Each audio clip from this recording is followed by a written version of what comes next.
जोरदार तरीके से यहाँ पर देखिए कैसे अपनी भावनाएं प्रकट की जा रही हैं। नृत्य है, गाना है, ढोलक है, ताल है, मृदंग है और श्री राम लला का ये क्षेत्र है जहाँ पर सभी अपनी भावनाओं को अलग अलग रूपों में प्रकट करते हुए दिखाई दे रहे हैं। सबसे पहले जरा इन लोगों से एक गीत सुन लेते हैं, उसके बाद आपको अयोध्या के अलग अलग रंग सुनाएंगे। कौन किसको दें, जल्दी से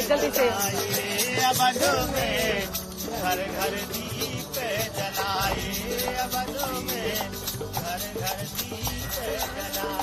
अवध में घर घर दीप जलाए। यहाँ पर नृत्य ऐसे ही यूं ही चलता रहेगा।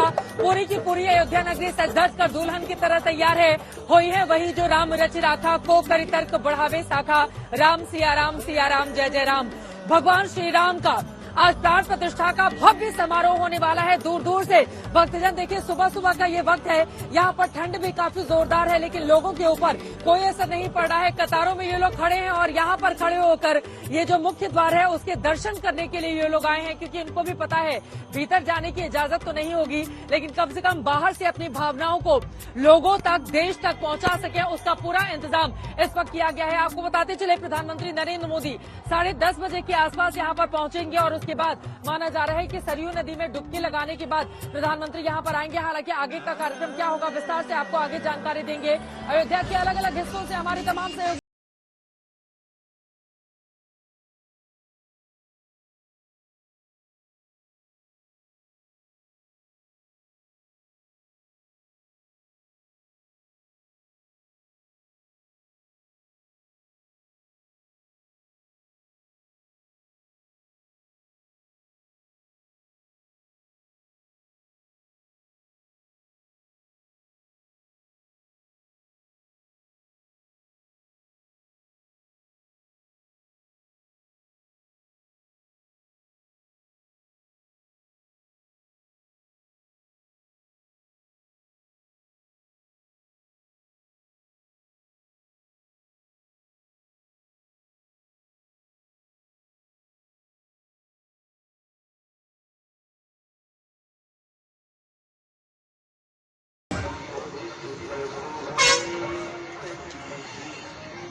अवधपुरी सज धज कर दुल्हन की तरह तैयार है। अयोध्या नगरी बसे सरयू के तीरे। सरयू नदी आज कल क्षण क्षण जिस तरह से बह रही है, उनके मुस्कुराती हुई तस्वीर एक अलग ही संदेश दे रही है, क्योंकि सनातन का ये जो दरिया इस वक्त बह रहा है वो अपने आप में अद्भुत है। ये अयोध्या की सड़कें हैं जहां से प्रभु श्री राम आगे आने वाले हैं और उसके बाद प्राण प्रतिष्ठान का कार्यक्रम संपन्न होने वाला है। कुमार अभिषेक हमारे सहयोगी जुड़े हुए हैं, अशोक सिंगर हमारे साथ जुड़े हुए हैं, अभिषेक मिश्रा हमारे साथ मौजूद हैं, समर श्रीवास्तव हमारे संवाददाता हमारे साथ जुड़ चुके हैं। कुमार अभिषेक, सबसे पहले आपका रुख करते हुए, चाहे सड़कें हो, चौक हो, चौबारे हो, हर जगह राममयी माहौल है, चारों तरफ उत्सव है, उल्लास है। 500 सालों का ये जो संकल्प है आज उसकी सिद्धि का क्षण नजदीक आ गया है। आपके आसपास के भाव श्री राम के लिए क्या बयां कर रहे हैं अभिषेक?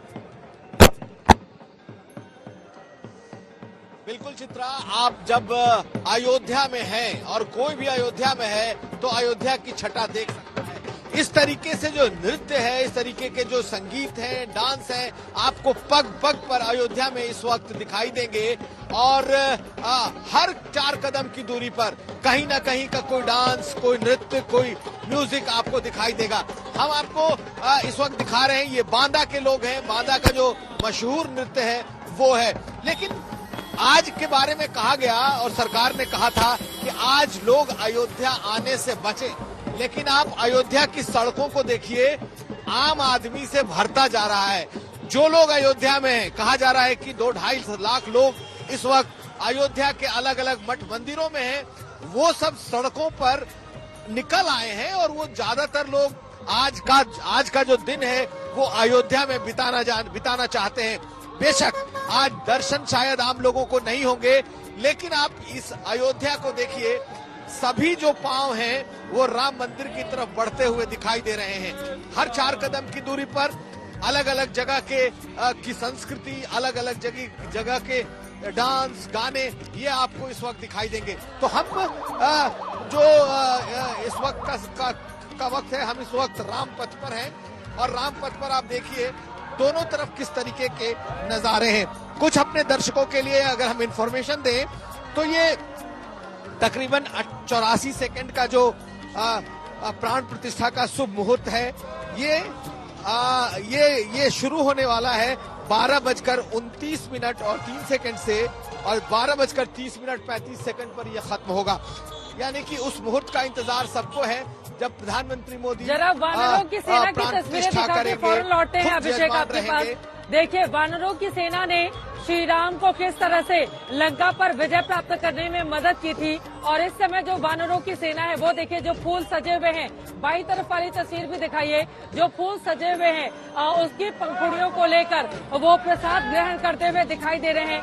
ये तस्वीरें अपने दर्शकों तक पहुंचा रहे हैं। नीचे लोग जय श्री राम का नारा लगा रहे हैं, ऊपर वानरों की सेना फूलों पर इस समय चहलकदमी करती हुई यकीनन राममय होकर नजर आ रही है। अभिषेक अपनी बातों को आप आगे बढ़ाइए। अभिषेक बिल्कुल, आपको जब कहा गया कि आज के दिन तमाम जो जाति जनजाति जंगलों में रहने वाली जातियां हैं सभी के लोग आएंगे, तो आप देखिए ये कुशल कौशलानाथ भारत जनजाति इस तरीके के अलग अलग जो नृत्य हैं वो इस वक्त आपको इस पूरे शहर में दिखाई दे रहे हैं। लोगों का उत्साह इस कदर है कि सड़कों पर लोग अभी से इतनी तादाद में दिखाई दे रहे हैं कि लोगों सरकार के कहने के बावजूद कोई असर नहीं है, और लोग आज अयोध्या में अपना वक्त अपना दिन बिताना चाहते हैं। प्रधानमंत्री मोदी 4 घंटे के लिए अयोध्या में होंगे, और 4 घंटे और जितने तकरीबन 7,500-8 हजार गेस्ट बुलाए गए हैं चित्रा, ये सब के सब 10:30 बजे तक इन्हें प्रवेश कर जाना होगा। बताया जा रहा है कि वहां पर प्रधानमंत्री मोदी, मुख्यमंत्री योगी आदित्यनाथ और साथ साथ जो संघ प्रमुख है वो अपनी बातें रख सकते हैं, और महंत नृत्य गोपाल दास अपने आशीर्वचन देंगे। तो प्रधानमंत्री मोदी को के साथ जो कुल 121 वैदिक आचार्य जो हैं ये आज की जो ये पूजा है इसे संपन्न कराएंगे। 150 से अधिक परंपराओं के संत धर्माचार्य, 50 से अधिक आदिवासी द्वीपवासी जनजातीय परंपराओं के लोग और उनके नृत्य और ज्ञान की उपस्थिति होगी। और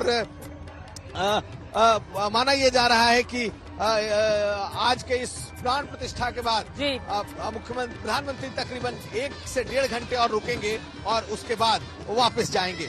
चित्रा, सरयू के तीरे से इस वक्त हमारे साथ संजय शर्मा भी मेरे सहयोगी जुड़ चुके हैं, और जहाँ पर कृपा राम की होई ता पर कृपा कर ही सब सोई। आप जहाँ पर मौजूद हैं संजय, वहाँ के भाव श्री राम के लिए सुबह सुबह किस तरह से अपनी भावनाओं को अभिव्यक्त कर रहे हैं? वो कहते हैं कि जाकर नाम सुनत शुभ होई, मोरे सो प्रभु मोरे गृह आवा प्रभु सोई। यानी वो प्रभु हमारे घर आए हैं। और यहाँ सरयू के किनारे यहाँ भी वानरों की सेना बस अभी अभी यहाँ से गई है।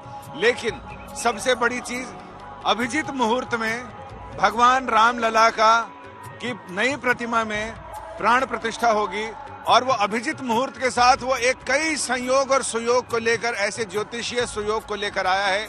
ज्योतिषियों का कहना है कि राम जन्म के समय त्रेता युग में जो ग्रहों का संयोग और सुयोग था वैसा ही सुयोग है। अमृत सिद्धि योग भी है, सर्वार्थ सिद्धि योग भी है, सूर्य और चंद्रमा मृगशिरा नक्षत्र में है। तो कुल मिलाकर ये ऐसा योग है जो त्रेता में राम जन्म के समय बना था। अभिजीत मुहूर्त, जिसके बारे में गोस्वामी तुलसीदास जी ने लिखा कि नवमी भौम बार मधुमासा, अवधपुरी यह चरित प्रकाशा। और ये कहा कि शुक्ल पक्ष अभिजीत हरिप्रीता, उस समय भगवान को जो प्रिय है शुक्ल पक्ष का अभिजीत नक्षत्र, उस अभिजीत नक्षत्र में ये भी शुक्ल पक्ष की द्वादशी तिथि है। अभी पुत्रदा एकादशी गई है, और पुत्रदा एकादशी ने अयोध्या को अपना लाल लौटाया है, और ये बताया है कि लाल को, अयोध्या के लाल को उनका नया भवन, नया धाम लौटाया है। और ये सरयू अब बिल्कुल कल कल करके बहती हुई है। बाकी जगह तो भौतिक रूप से संगीत सुना जा रहा है, लेकिन यहाँ जो सरयू गा रही है मगन होकर, उसे सुनने के लिए आध्यात्मिक कान चाहिए। और इसके नृत्य और अटखेलियों को देखने के लिए, महसूस करने के लिए भी ऐसे भाव चाहिए। उस भाव से ही महसूस किया जा सकता है। और ये राम की पैड़ी पर यहाँ मौजूद हैं। इक्का दुक्का लोग यहाँ सुरक्षा घेरे को चकमा देकर यहाँ सरयू के पावन जल में राम की पैड़ी पर स्नान कर रहे हैं। और ये कहते हैं कि यहाँ आने के बाद, यानी अवधपुरी में आने के बाद लोगों की कई पीढ़ियां तर जाती हैं और कहते हैं प्रभु की कृपा भयउ सब काजू, जन्म हमार सुफल भा आजू। और जो अयोध्या की अगर गलियों वीथियों की बात करें तो गोस्वामी तुलसीदास जी ने लिखा है कि बीथी मतलब होता है गलियां। बीथी सकल सुगंध सिंचाई, गजमणि रचि चहु चौक पुराई, नाना भांति सुमंगल साजे, हर्ष नगर निशान बहु भाजे। और जिस तरह से ध्वजा पताकाएं फहरा रही हैं हर भवन पर, तुलसीदास जी ने उस समय लिखा था कि ध्वज पताक तोरणपुर छावा, कहीं न जाई जही भांति बनावा, सुमन वृष्टि अस नभते होई, ब्रह्मानंद मगन सब कोई।